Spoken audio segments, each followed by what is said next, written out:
Hello and welcome to episode number 12 of Heart Containers, a daily podcast where we discuss the latest Nintendo news every Monday through Friday. I'm your host, Rami Fawaz, and today is Tuesday, February 12th. I hope you guys had a great Monday. I think mine was pretty good, except for the fact that I was so gosh darn tired. I got home from work and I just passed out almost immediately. Woke up hours later realizing, hey, I have a show to run, so it is very early in the new day, but I am ready to go. I'm pumped. For some reason, I still have that energy, but thankfully we made it past that first day. We are on Tuesday, although unfortunately we haven't heard anything about a Nintendo Direct. That's right, yesterday we went full on tinfoil hat talking about Nintendo Direct rumors. There's supposed to be one on February 13th, according to some people, I guess. If you want to learn more about that, you can listen to yesterday's show. I'm sure that by the time you're probably listening to this,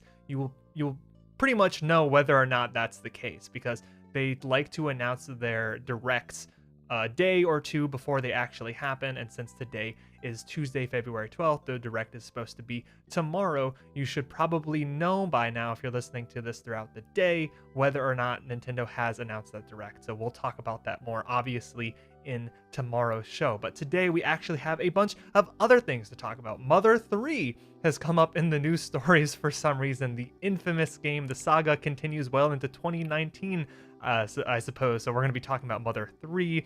We have a Pokemon Day 2019, a holiday that I didn't even know was a thing, but we're going to be chewing on that for a little bit. And lastly, some other things that kind of hint more towards this potential Nintendo Direct. And if it's not related to the Nintendo Direct, then it's just new games coming to the Nintendo Switch and what we can glean about them from the backend rumblings happening with publishers on the interweb. So let's get started and talk about the daily Nintendo report. Well, the wait is over.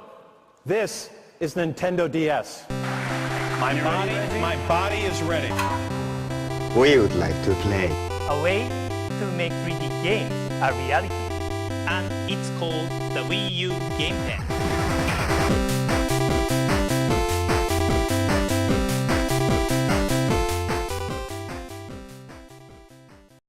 Alright, the game that has placed Earthbound fans in an eternal purgatory since it released for the Game Boy Advance in Japan on April 20th, 2006, may have been a lot closer to reaching Western shores than we actually originally thought. Of course, I'm talking about the one and only Mother 3, the last installment in the Mother Earthbound saga that has had an infamous 12-year development cycle, which started as an SNES game, then became a fully realized 3D N64 title. It was supposed to be a big deal. They were very excited about using the entirety of the N64 hardware and technology, but then scrapped all of it and returned to its original 2D pixel art roots before finally releasing on the Game Boy Advance. The love for the franchise has created an almost cult-like fascination with the title, as fans have been begging Nintendo to release an official English translation of the game for over a decade now. It is so widespread that Nintendo themselves poked fun at the idea at E3 in 2014. In the skit, a fan asked President of Nintendo of America, Reggie Fils-Aimé, to, quote, give us Mother 3, in which he appropriately responded by eating a fire flower and burning the poor dude alive. Yeah, that was a moment. That was a moment to remember. Obviously, it was meant to be a joke, but that was also during the Wii U era, where the Mother 3 translation rumors were at a fever pitch, and many saw Nintendo's official acknowledgement of the overall desire for an English translation as a really positive sign that maybe we'll learn something about this, because why poke fun at Mother fans if you're not actually going to pony up and deliver, because otherwise that just seems kind of cruel, right? Well, nothing ever happened. It turns out that Game Informer's senior editor Imran Khan may have some insight, though, as to why there was so much smoke with no real fire. If you remember Imran Khan, also the guy that we talked about last week or a couple weeks ago, who reported on the Metroid Prime Trilogy rumors, saying that it's mostly complete and that game is coming. So we'll find out very soon. I'm not doubting his credibility, but we'll find out very soon about how well his sources are, how good his sources are on a lot of these Nintendo things. But let's get into what he said on a post in a Reset Era thread. He said, quote, "It was full steam ahead for a while, but upon reevaluation, there were aspects of the game that weren't going to go without controversy," end quote. Hinting that the real issue with Mother 3 has to do with Nintendo's unwillingness to release the game as is, but also they don't want to censor it either.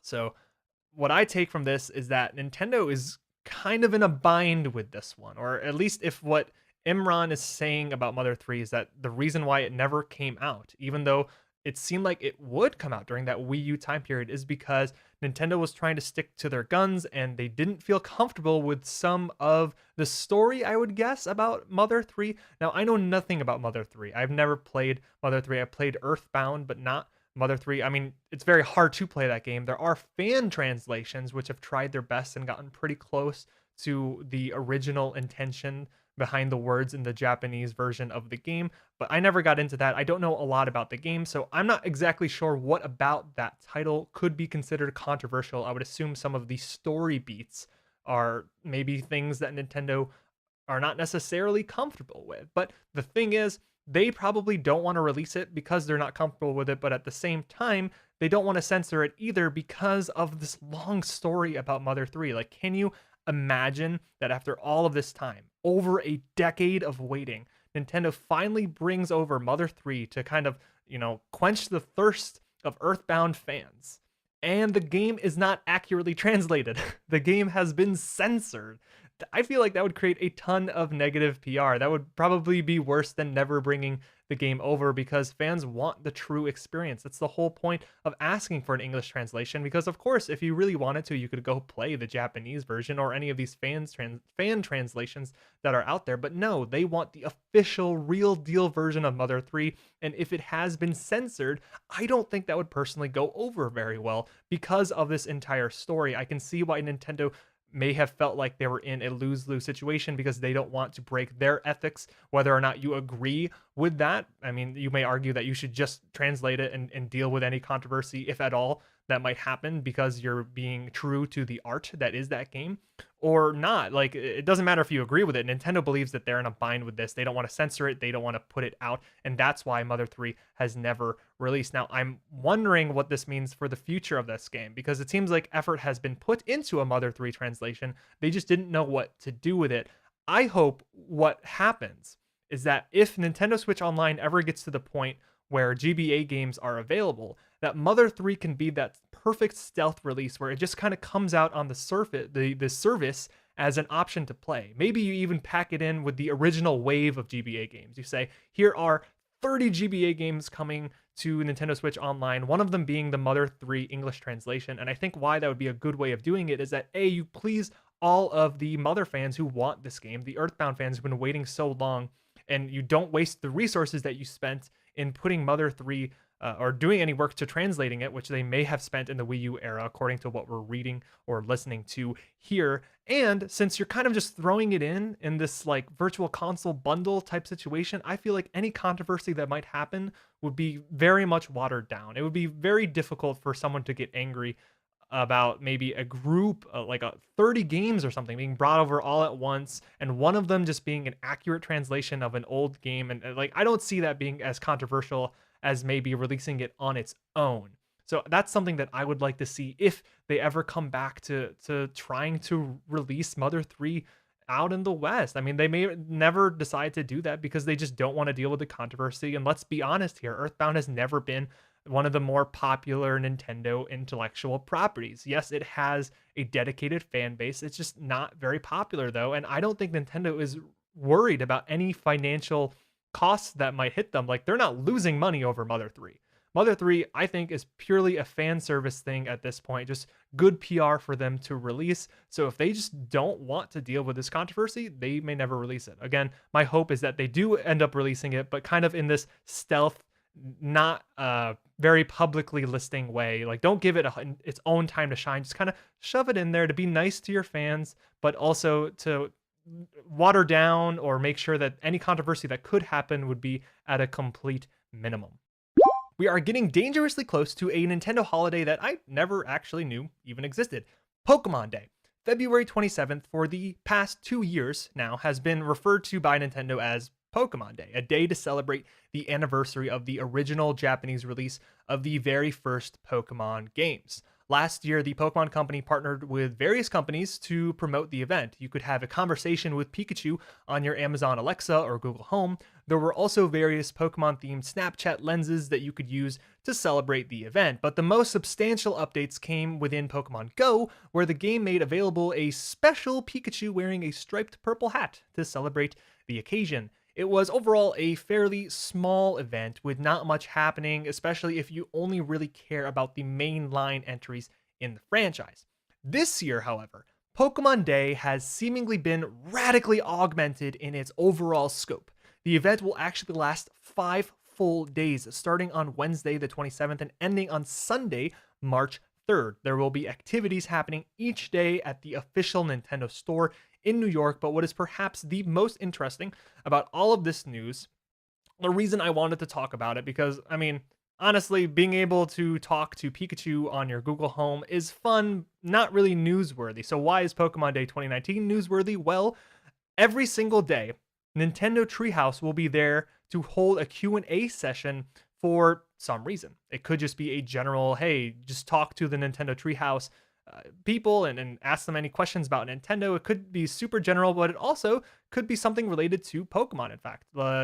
There's also Pikachu and Eevee appearances being made at the event, so it seems to be like Let's Go Pikachu, Let's Go Eevee themed, so I wonder if the Treehouse Q&A will have something to do that. But also, some people are speculating that it could be tied to the Gen 8 marketing push in some way. So if Nintendo decides before Pokemon Day, before February 27th, to reveal something, a trailer, a name, some key art, some mechanics about the new Pokemon game, then this could be an opportunity to talk about it. I have my doubts that this is what it is, that it's going to be a Gen 8 thing, because come on, 5 days in a row of Q&As with Nintendo Treehouse, that seems like a lot of talking time. And I feel like the only way you would be able to really dive into Pokemon Gen 8 is if they revealed a ton of information about it. How else could you talk about it for 5 days of Q&A sessions? And I don't think Nintendo is quite ready to reveal that much information about the next generation of Pokemon. I feel like that's going to come later in the year. Usually Pokemon have its own time to shine. It gets its own direct where you just talk about everything related to Pokemon.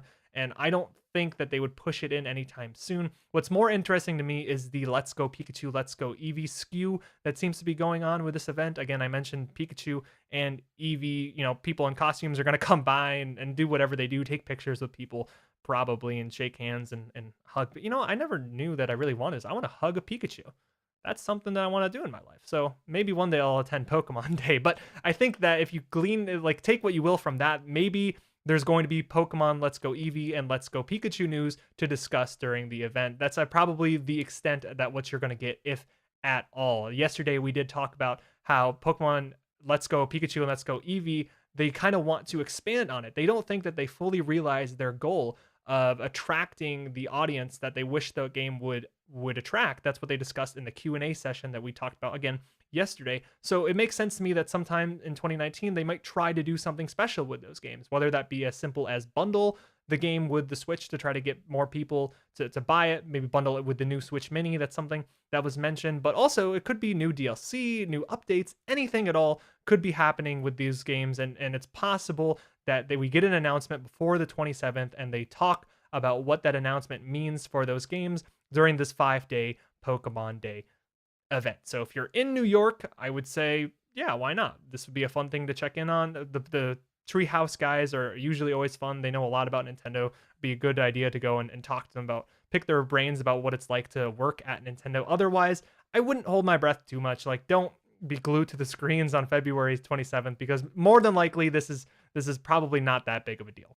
As mentioned in yesterday's show, there seems to be a whole lot of announcement shuffling going on for multiple game publishers when it comes to possible Switch announcements and updates. We talked about Spyro Reignited Trilogy, but yesterday we got yet another follow-up to the ongoing Assassin's Creed 3 story that has similarly popped up multiple times on online retailers as coming to the Nintendo Switch in a very similar vein as the Reignited Trilogy. This time, however, it's a bit different because it was Ubisoft themselves that made the mistake with their own official Club Ubisoft website listing Assassin's Creed 3 Remastered as coming to the PC, Xbox One, PS4, and finally, the Nintendo Switch.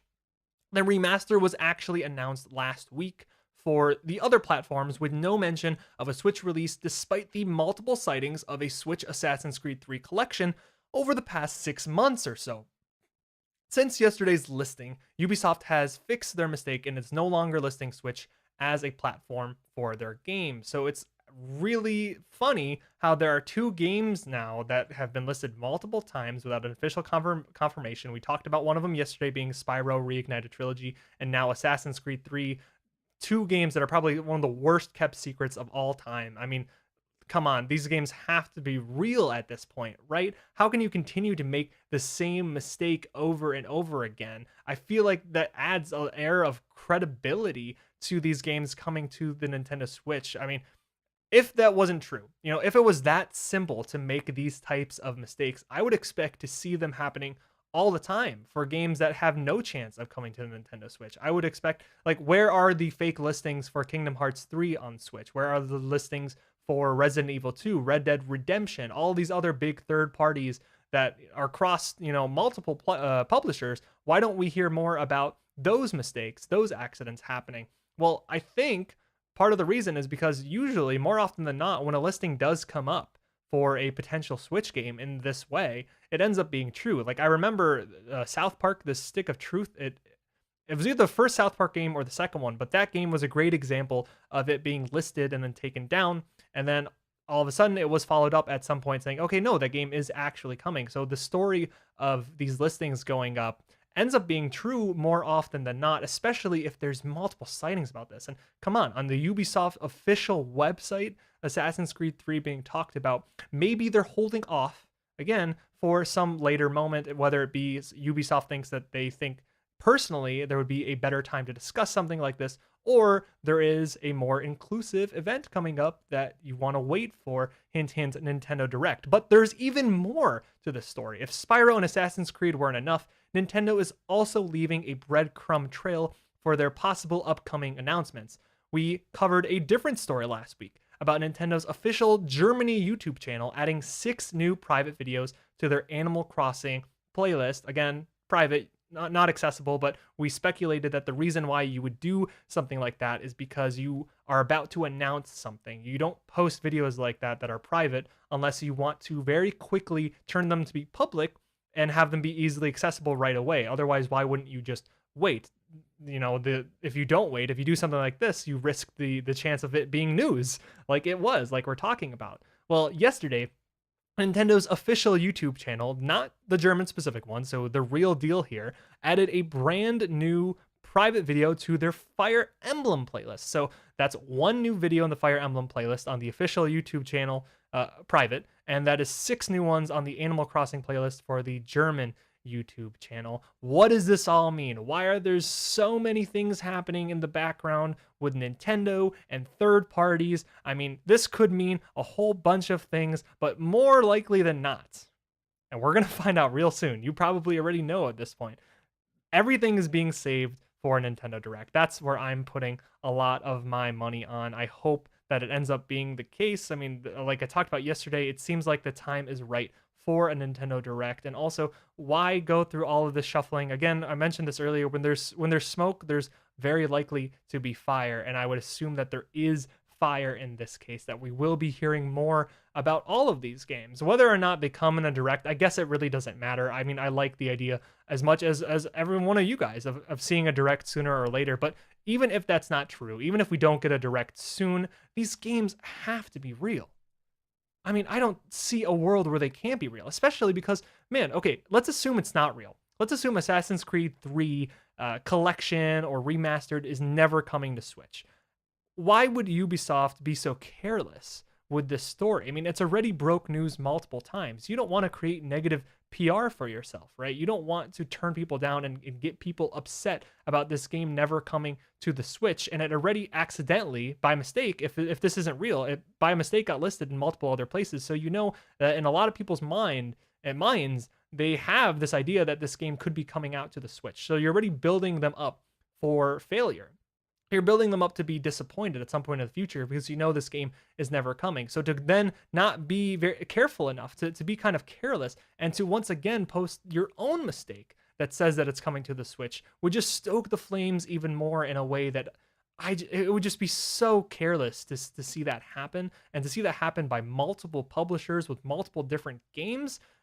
I don't buy into that. I feel like this has to be more than a coincidence. Now, whether they all get grouped up, like I said, and get talked about in a Nintendo Direct, or they all happen at separate time periods, that could be anyone's guess. I just figured because everything's happening in these last 2 weeks that maybe there's a lot of work going on to get things ready for some big moment that could be happening in the near future. Could be something completely different, but no matter what, I think it's very safe to say that Assassin's Creed 3, that Spyro Reignited Trilogy, both of those games are coming to the Switch, and we're also very likely going to hear about Fire Emblem and Animal Crossing very soon. And that brings me to my favorite part of the show, the question of the day.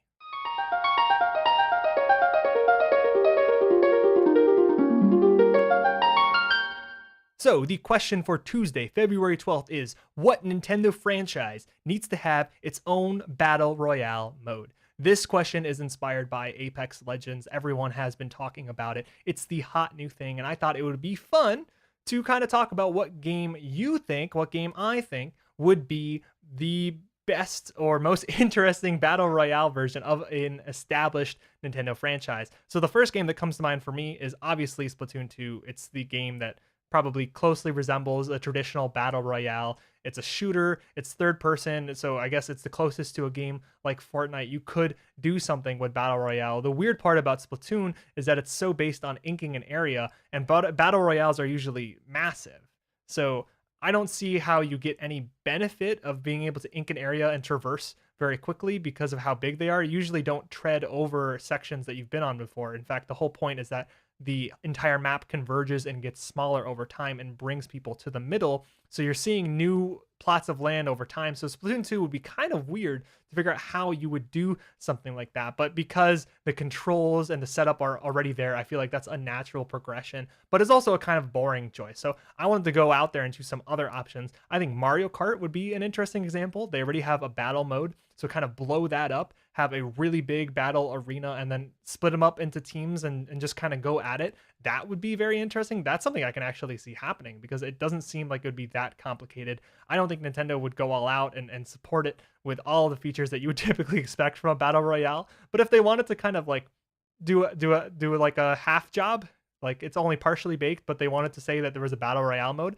that's something that they could do. But the one thing that I would really want to see is a Smash Bros. Inspired Battle Royale mode. So this is really weird because it wouldn't be a Battle Royale in the traditional sense, because obviously you're not really going anywhere in Smash. It's just a very small map, and you're not really progressing towards an area, which you are in Battle Royales. But I love the idea of having a massive Smash battle that's tag team, where maybe you and 2 other people kind of form a team, and there's maybe 10 other teams all on maybe a huge, massive map. Maybe, yeah, they have to like create maps that are bigger than the 8-player map, but obviously not as big as Battle Royale map. Just something that's somewhere in the middle where it makes sense, where you can have your own private battles and have everyone on the screen at once.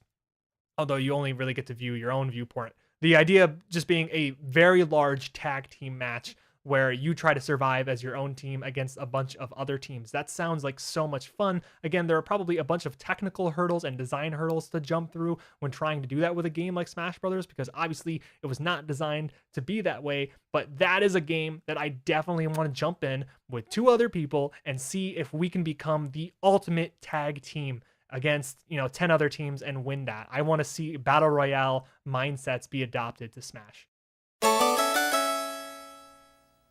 And that's all I had scheduled for today's show. If you are interested in answering the question of the day, which was what Nintendo franchise needs to have its own Battle Royale mode, I want to hear from you. And you can reach out to me at heartcontainerspodcast@gmail.com, or my Twitter at romefawaz, that's ROMEFAWAZ.